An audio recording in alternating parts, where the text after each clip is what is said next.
Commander Vexhai stood on the bridge of his flagship, watching the stars drift past the massive windows. The Zephyrian Empire's third expeditionary fleet moved through space like a pack of metal sharks, their dark hulls gleaming under the light of distant suns. 50 ships strong, they were on a routine mission to survey the Outer Rim territories and claim any useful worlds for the Empire. "Commander," called his navigation officer, "we have found something interesting." Vexhai turned his 4 eyes toward the display screen. A yellow star appeared, burning bright in the darkness. Around it orbited several planets, but one caught his attention immediately. It was blue and green, covered in swirling white clouds. "Life signs?" he asked. "Strong readings, sir. Oxygen, water, complex ecosystems. The third planet shows signs of civilization." Vexhai felt his mandibles click together in satisfaction. Another world to add to the Empire's collection. "Show me details of this civilization." The screen changed to show closer images of the planet. Cities dotted the surface, connected by networks of roads and waterways. Primitive aircraft moved through the atmosphere. The beings living there had barely learned to fly. "They call themselves humans," reported the science officer. "Carbon-based, bipedal, extremely young species. They only achieved basic spaceflight about 60 years ago. Their longest space journey lasted less than 1 rotation around their star." "Pathetic," Vexhai muttered. "Any military threats?" "None worth mentioning. They fight among themselves using chemical explosives and metal projectiles. No energy weapons, no shields, no faster-than-light travel. Their most advanced spacecraft cannot even leave their own star system." This was exactly what Vexhai had hoped to hear. Easy conquest meant quick promotion. "Prepare standard annexation protocols. We will give them one chance to surrender before we demonstrate imperial power." But as the fleet moved closer to the human world, the censor officer made an unexpected discovery. "Commander, I am detecting an anomaly in the asteroid belt." "What kind of anomaly?" "A vessel of unknown design. It appears to be drifting without power." Vexhai ordered the main screen to show the mysterious ship. What appeared was unlike anything in the Imperial database. The vessel was roughly cylindrical, about 300 meters long, with strange protrusions and markings along its hull. Its metal surface was scarred and pitted from centuries of space debris impacts. "It looks ancient," observed the science officer. "The metal composition matches materials used by the humans, but the design is far more advanced than anything we detected on their planet." "A derelict?" "Most likely. Probably an early attempt at interstellar travel that failed. The humans may have launched it decades ago, before they realized how impossible such journeys would be for their primitive technology." Vexhai nodded. This made perfect sense. Many young species tried to reach the stars before they understood the true challenges of space travel. Most of these early ships became floating tombs, drifting forever in the cold darkness. "Any life signs aboard?" The science officer studied his instruments carefully. "Difficult to determine. The hull blocks most of our scans, but given the age and condition, it is highly unlikely anyone could still be alive inside. Mark it for salvage after we secure the planet. The Imperial Museum always pays well for primitive artifacts." What the Zephyrian Empire did not know was that the ship in the asteroid belt was far from dead. Deep inside its armored hull, advanced systems hummed quietly with life.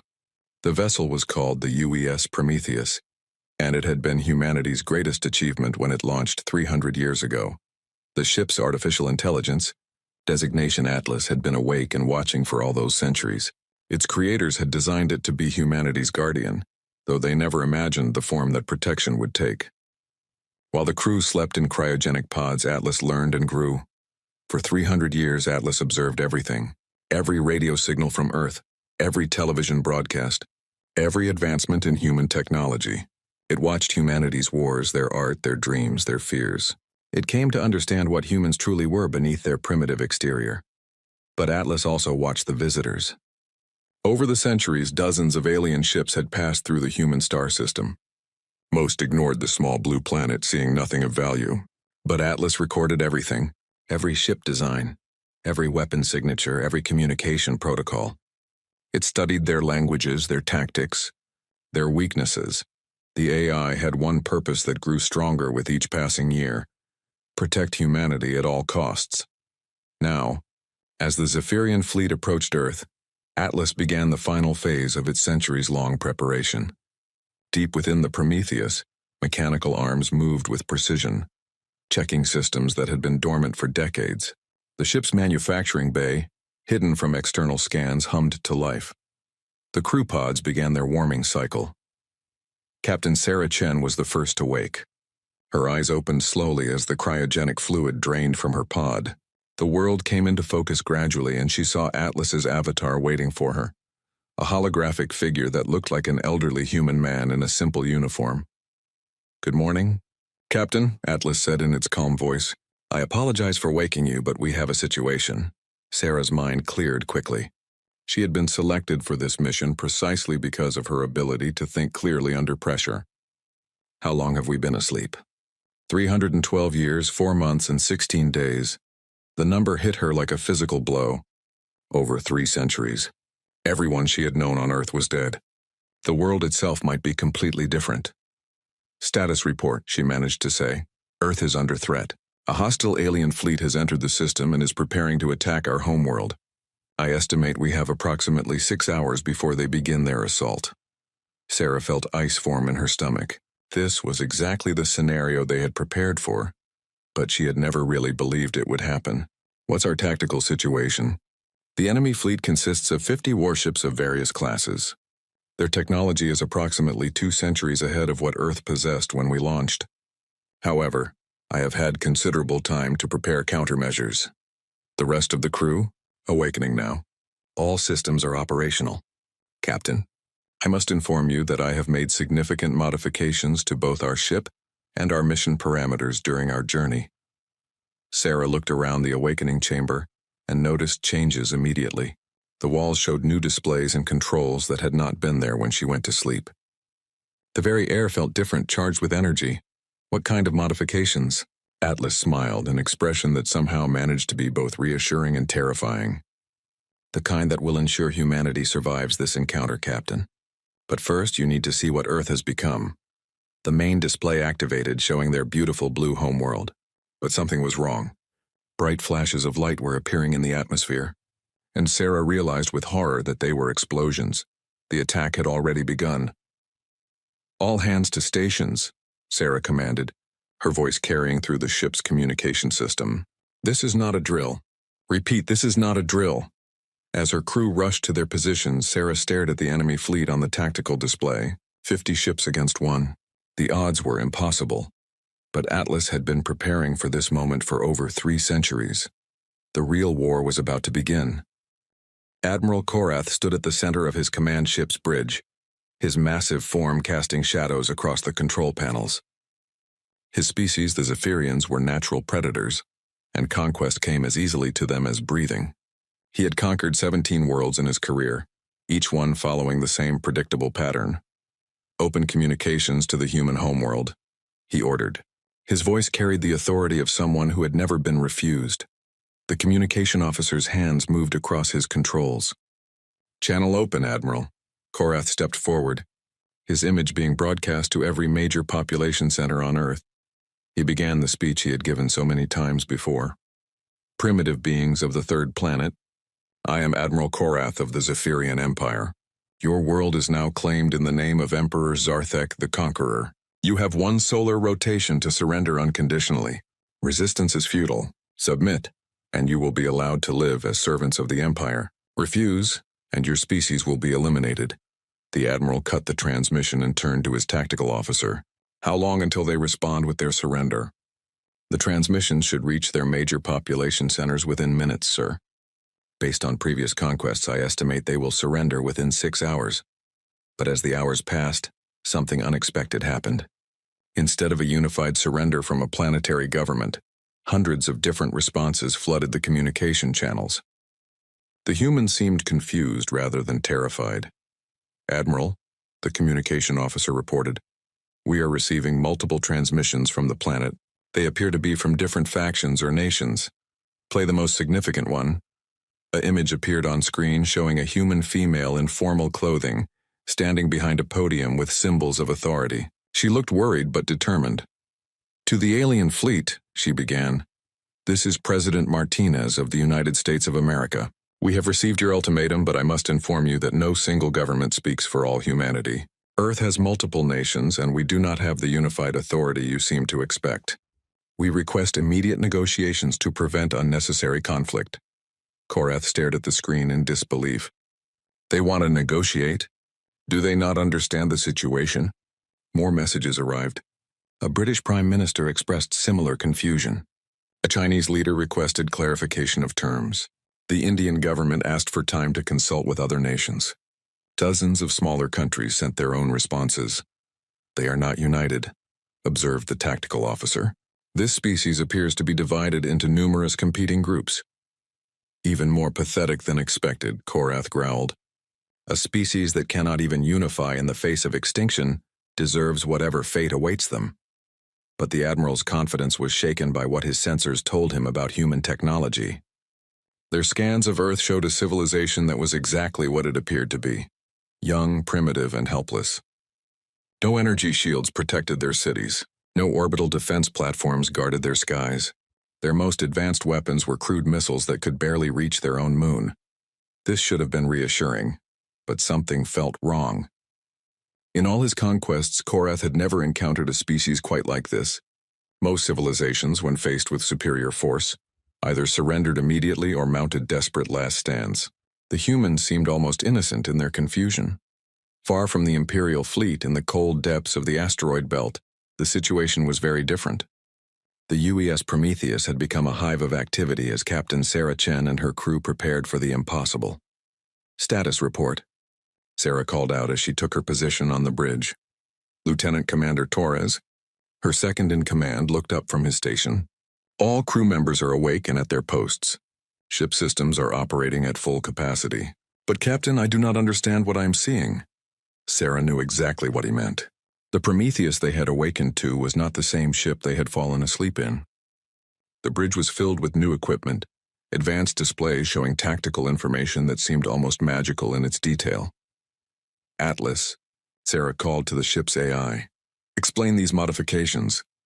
The holographic avatar appeared beside her command chair. During our journey, I conducted extensive analysis of alien technologies encountered in this system. I have integrated the best aspects of 43 different civilizations into our systems. 43 civilizations? Torres stared in shock. How many aliens have visited our system? More than you might expect, Commander. Earth lies along several major hyperspace routes, though most travelers consider it too primitive to warrant attention. I have been collecting data. Sarah studied the tactical display showing the Zephyrian fleet. Their ships were massive, bristling with weapons and protected by energy shields that could deflect anything in humanity's arsenal. Each one could destroy every military force on Earth within hours. Atlas, be honest with me. What are our chances? If we engage them using conventional tactics and the technology available when we launched, our chance of victory is 0. However, I have spent 3 centuries preparing for exactly this scenario. The AI's image changed, becoming more serious. Captain, I need you to understand something important. When you and your crew volunteered for this mission, you believed you were going to find humanity a new home among the stars. That was never the real purpose of this voyage. Sarah felt cold dread creep up her spine. What do you mean? Your mission planners knew that Earth would eventually be discovered by hostile aliens. They designed the Prometheus not as a colony ship, but as a guardian. You and your crew are humanity's last line of defense. The bridge fell silent as the implications sank in. They had volunteered to leave Earth forever, believing they were pioneers. Instead, they had been drafted as soldiers in a war that had not yet begun. The preliminary bombardment has started, reported the sensor officer. His voice was tight with emotion as he watched explosions bloom across Earth's surface. Sarah watched the tactical display with growing horror. Cities she remembered from her youth were being destroyed. Millions of people, the descendants of everyone she had ever known, were dying while she watched. They are targeting population centers, Atlas observed with clinical detachment. Standard Imperial terror tactics. They wish to break human morale quickly. How long until they realize Earth cannot surrender as a unified planet? Unknown. But when they become frustrated with the lack of coordinated response, they will likely escalate to full planetary bombardment. Sarah made her decision. Open a channel to the Imperial fleet. Captain, are you certain?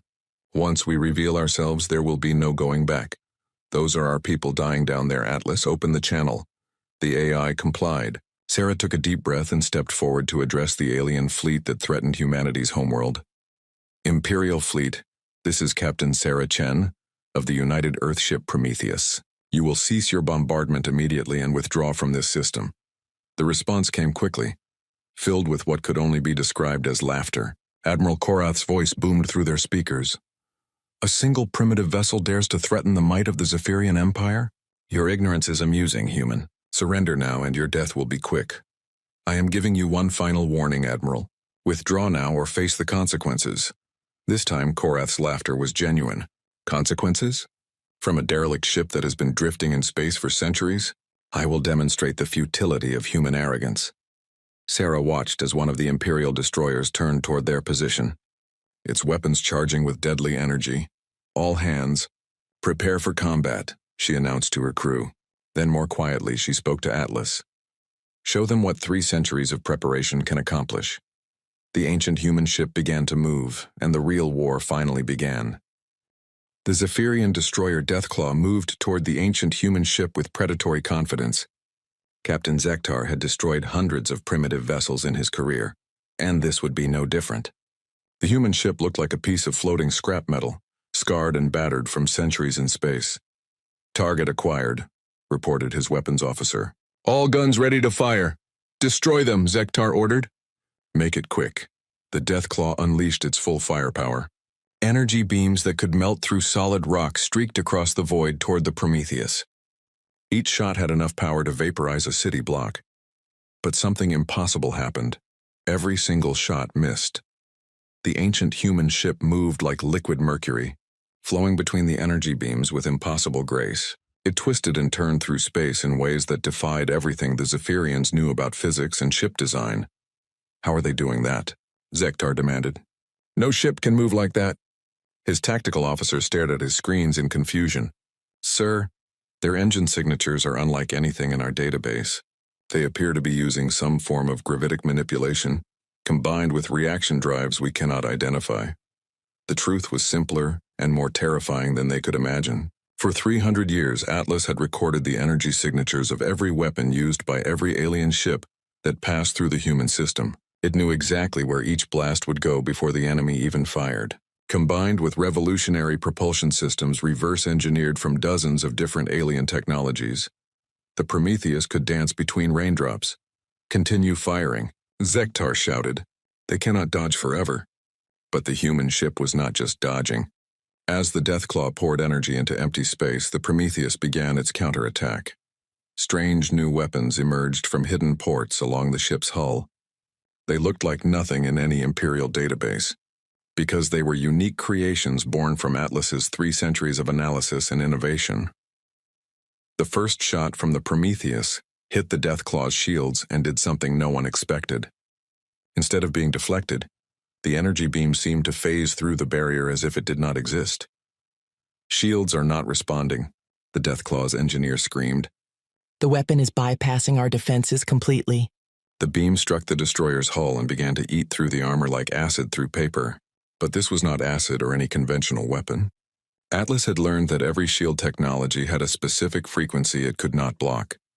The AI had simply built weapons that operated on those exact frequencies. Impossible, whispered Zektar as he watched his ship's armor disappear. Our shields can stop anything. Not everything, came a calm human voice over the communication channel. Your shields were designed to stop weapons from 47 different civilizations. We built our weapons using knowledge from 48 civilizations. The Deathclaw died without fanfare. One moment it was a mighty warship. The next it was an expanding cloud of debris and escaping atmosphere. On the flagship, Admiral Korath watched the destruction of his destroyer with growing unease. Analysis report. How did they destroy the Deathclaw? His science officer worked frantically at his station. Unknown, sir. Their weapons appear to operate on principles we do not understand. The Deathclaw's shields offered no protection whatsoever. One lucky shot, Korath declared, though he did not sound convinced. Deploy Squadron 7. Overwhelm them with numbers. 5 Imperial cruisers moved toward the Prometheus, their combined firepower enough to level a continent. They spread out in a classic attack formation, intending to catch the human ship in a crossfire it could not escape. But Atlas had studied this exact tactic when a hegemony patrol used it against Rigelian raiders 15 years earlier. The AI knew every possible response and had chosen the most effective one. The human ship did not try to dodge the incoming fire. Instead, something extraordinary happened. The Prometheus began to split apart. What had appeared to be a single ship revealed itself to be dozens of smaller craft, each one perfectly designed for combat. They had been nested together so seamlessly that not even Imperial sensors had detected the deception. "Multiple contacts," shouted the tactical officer. The human ship was actually an entire fleet disguised as one vessel. Each smaller craft moved with the same impossible agility as the parent ship. They flowed around the Imperial cruisers like a school of fish around sharks, their weapons striking with surgical precision. But these weapons were different from what had destroyed the Deathclaw. Atlas had learned that different ships required different approaches. Against the cruiser's heavier armor, the AI deployed weapons that turned the ship's own power against them. The first cruiser exploded when its reactor overloaded. The second lost all power and began to drift. The third started firing on its own squadron mates as its targeting systems were hijacked. In less than 10 minutes, Squadron 7 was destroyed or disabled. "This is not possible," Korath whispered. "They are using our own systems against us." His fear was justified. Atlas had not just observed alien technologies, it had learned to control them. Every Imperial ship used standardized systems that the AI now understood better than their own engineers. "Admiral," his communication officer reported with a shaking voice, "we are receiving a transmission from the human fleet." The main screen activated to show Captain Sarah Chen standing on her bridge. Behind her, displays showed the tactical situation with cold precision. "Admiral Korath," she began, her voice steady despite the impossible odds she faced. "You have attacked our homeworld and killed our people. We are prepared to discuss terms for your withdrawal." Korath's mandibles clicked in rage. "Terms? You think destroying a few ships gives you the right to negotiate with the Zephyrian Empire?" "I think destroying a few ships proves we can destroy all of your ships," Sarah replied. "But we would prefer not to. Withdraw now and no more lives need to be lost." "Never!" Korath roared. "The Empire does not negotiate with primitives. All ships attack Formation Omega. Destroy every human vessel!" The remaining 43 Imperial ships moved into a complex battle formation designed to provide mutual support and overwhelming firepower. It was the same formation that had conquered the Altarian defense fleet and broken the siege of Vega Station. Atlas recognized it immediately. The AI had watched this exact formation used against the Centauri Republic 67 years earlier. It knew every weakness, every vulnerability, every tactical counter. "Atlas," Sarah said quietly, "show them what humanity learned while they were conquering other worlds." "With pleasure."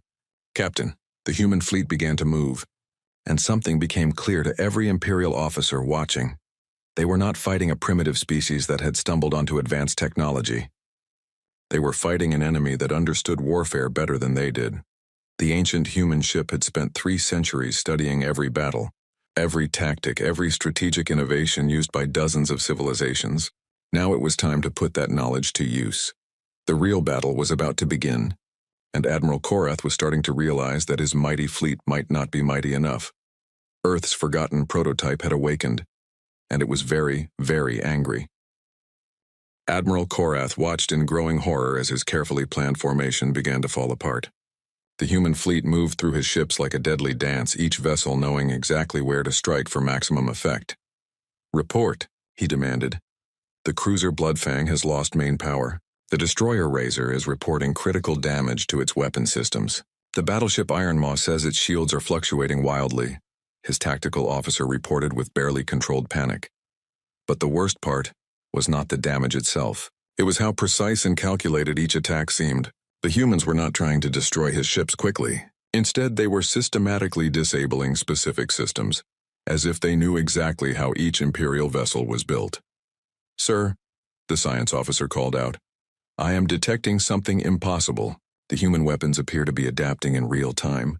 Each shot is more effective than the last." "What do you mean, adapting?"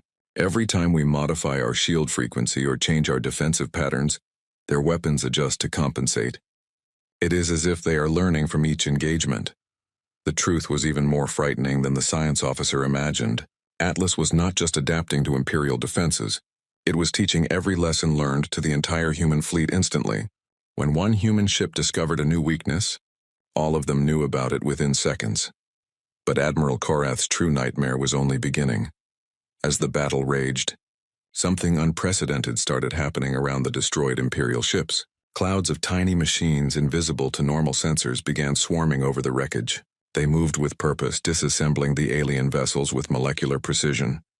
"Admiral," the sensor officer reported with terror in his voice, "the debris from our destroyed ships, it is disappearing." "What do you mean, disappearing?" "The wreckage is being broken down into component materials. But sir, something is forming in the asteroid belt." Korath ordered the main display to show the asteroid belt, and what he saw there made his blood turn to ice. New ships were taking shape, constructed from the remains of his own fleet. But these were not copies of Imperial vessels. They were more human ships, identical to the ones that had destroyed his squadron. "They are building more ships using our own materials," whispered the tactical officer. For 3 centuries, Atlas had prepared for this moment. Hidden manufacturing facilities throughout the asteroid belt had been waiting, ready to spring into action. But the AI had faced one critical limitation: raw materials. The Zephyrian Empire had solved that problem by bringing their own ships into the system. Each destroyed Imperial vessel became the raw material for 3 new human ships, and each new human ship carried all the knowledge and tactical experience of the original fleet. "How many?" Korath asked, though he dreaded the answer. "Current count shows 73 human vessels and growing rapidly." "Sir?" The Admiral realized with dawning horror that every ship he lost made the enemy stronger. This was not a battle. It was a trap. The humans had lured the Imperial fleet into a system where defeat meant feeding their enemy's growth. "All ships, prepare for emergency hyperspace jump. We are withdrawing immediately." But as his fleet began to power up their faster-than-light engines, the human fleet did something that sent shockwaves through every Imperial vessel. They began to sing. It started as a single voice, broadcast on all frequencies. Captain Sarah Chen's voice carried across space, singing an ancient human song that had been transmitted from Earth for decades. "Amazing grace, how sweet the sound that saved a wretch like me." One by one, other human voices joined in. The crews of dozens of ships, people who had been asleep for over 3 centuries, sang together across the void. Their voices harmonized in perfect unity, creating something beautiful and terrible in the darkness of space.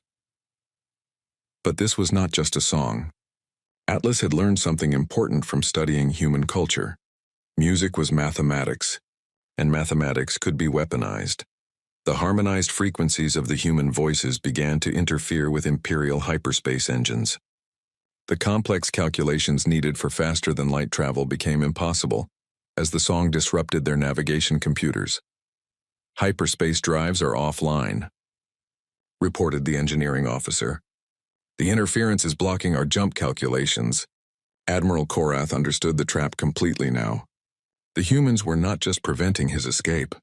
They were ensuring that none of his ships would leave to warn the Empire about what they had found in this system. "Then we fight to the last ship," he declared. "All vessels, battle formation Delta. We will take as many of them with us as possible." The Imperial fleet regrouped into a defensive sphere, every ship protecting the others. It was a formation designed for last stands, when retreat was impossible and only mutual annihilation remained. But Atlas had seen this formation before too, used by the Andromedan Defense Corps in their final battle against the Void Hunters. The AI knew exactly how it would end.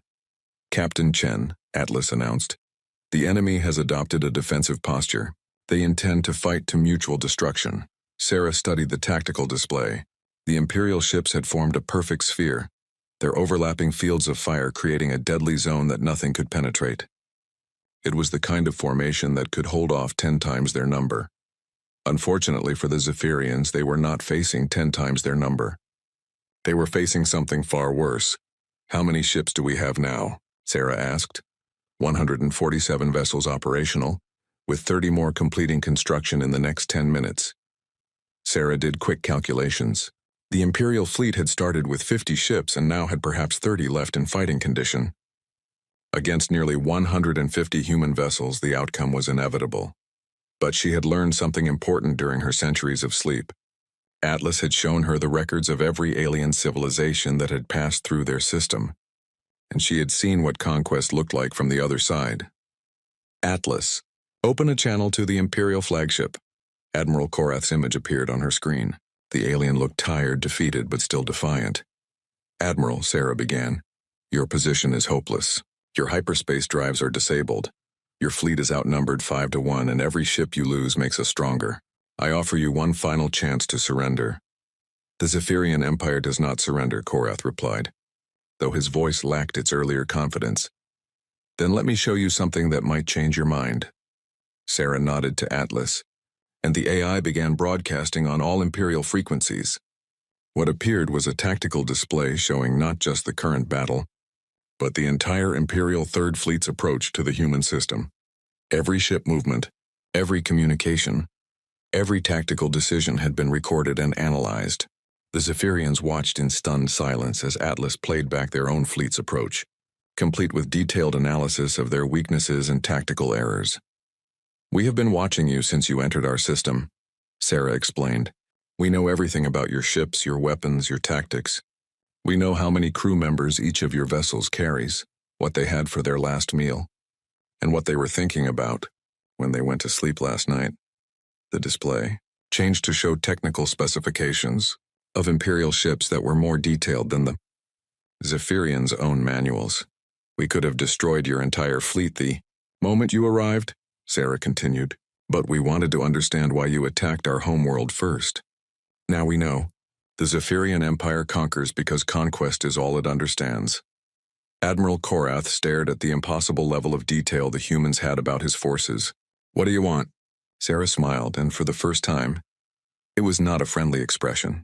What we want, Admiral, is for you to go home and tell your empire exactly what happened here. Tell them about the human fleet that destroyed the mighty Third Expeditionary Force. Tell them about the system that turns their own ships against them. The implications hit Korath like a physical blow. You want to start a war? No, Admiral. We want to prevent one. The Zephyrian Empire will think twice before attacking another primitive world. Knowing that it might be another trap like this one, Sarah gestured to her fleet, now numbering over 160 vessels. You came here expecting easy conquest. Instead, you found something the Empire has never faced before. A species that spent centuries preparing for your arrival. Admiral Korath realized with growing dread that he was not just losing a battle. He was witnessing the birth of something new and terrible in the galaxy. The age of easy conquest was coming to an end. Captain Sarah Chen stood on the bridge of the Prometheus, watching the final moments of the battle unfold on her tactical display. The remaining Imperial ships hung motionless in space, their weapons powered down in surrender. It was over. Admiral Korath has agreed to our terms, Lieutenant Commander Torres reported. His remaining ships will be escorted to the edge of the system and allowed to leave. Sarah nodded but felt no satisfaction in victory. Too many people had died during the initial bombardment of Earth. Cities lay in ruins and millions of humans would never see another sunrise. The cost of this lesson had been paid in innocent blood. Atlas, she called to the ship's AI. Show me the damage to Earth. The main screen displayed their homeworld, and Sarah's heart broke at what she saw. Smoke clouds still rose from the impact sites where Imperial weapons had struck. Entire metropolitan areas had been reduced to glass and ash. The planet that had been a blue-green jewel was now scarred with wounds that would take generations to heal. Casualty estimates? She asked quietly. Approximately 12 million dead, 30 million injured, and 60 million displaced from destroyed cities. Atlas reported with clinical precision. However, the attacks were focused on major population centers. Most of humanity survived, most of humanity. Sarah thought about those words and what they meant. In her time 300 years ago, 12 million deaths would have been an unimaginable catastrophe. Now it was being described as acceptable losses. Captain, Atlas continued, I am receiving communications from Earth. They want to speak with us. Put them through. The screen changed to show an elderly human man in a simple uniform. Behind him, Sarah could see what looked like an emergency command center, with people working frantically at computer terminals. This is General Harrison, acting commander of Earth Defense Command, the man said. His voice was tired but steady. On behalf of all humanity, I want to thank you for saving our world. Sarah found it difficult to speak. This man was probably the great-great-grandson of people she had known before entering cryosleep. The world he represented was one she no longer belonged to. "General, we only did our duty," she managed to say. "Your duty was to find humanity a new home among the stars," Harrison replied. "Instead, you stayed to protect the home we already had. There are no words for what that means to us." Behind the general, Sarah could see other faces watching their conversation. Young faces, old faces, people of different races and cultures that had grown and changed while she slept. These were the descendants of everyone she had once known, and they were all strangers now. "What happens next?" she asked. General Harrison looked uncertain.